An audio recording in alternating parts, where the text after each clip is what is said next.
Hi ma'am, ko. Ngasi si ay king kong ga interview matang lawge na ay masat pa niya. Ano yo do ko.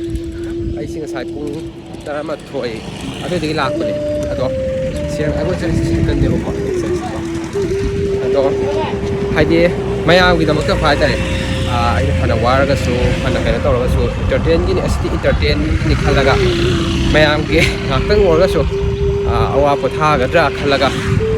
why ne to bo cheng na har ga de ai khoi na YouTube tau jari ba video number sa cha ti why ko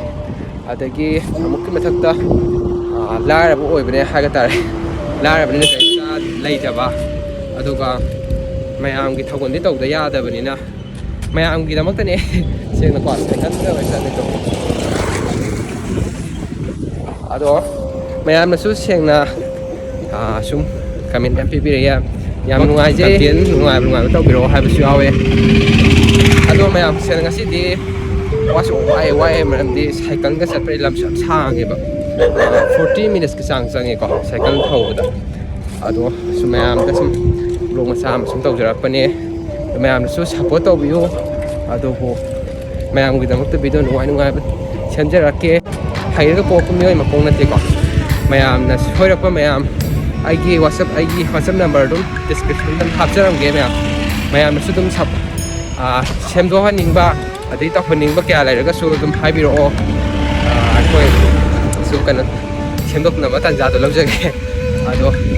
mayam gi support ne mayam gi support yaw dana aina tawring ge hayo su taw ngam te ado yai mayam su support taw bio aduga mayam gi damak ta video nungai mayam thajara ke ado ngasi gi video si ti siang na harbada Burger King kong ulaba interview lau begini ko ado mai mateng haba gitu phone video di ai atu ba matan da mayam ko jara ke mayam support to view ai di napi tijan mere ko na mo tijan mere dar ko ne okay mayam ai bu si sang da mana sakit thawra ko na ai ba thiraga la em ko si da mateng thamo jam ngai je waje amarom dari ko ai reje yam inau ji yam si ai di ma sakanda 강어복티 ne sakanda hero ko tan la ga ne ko man ko na ko to ji ko se na ko yam si ga ai di nau na mai na na ga na yam ko na ni ko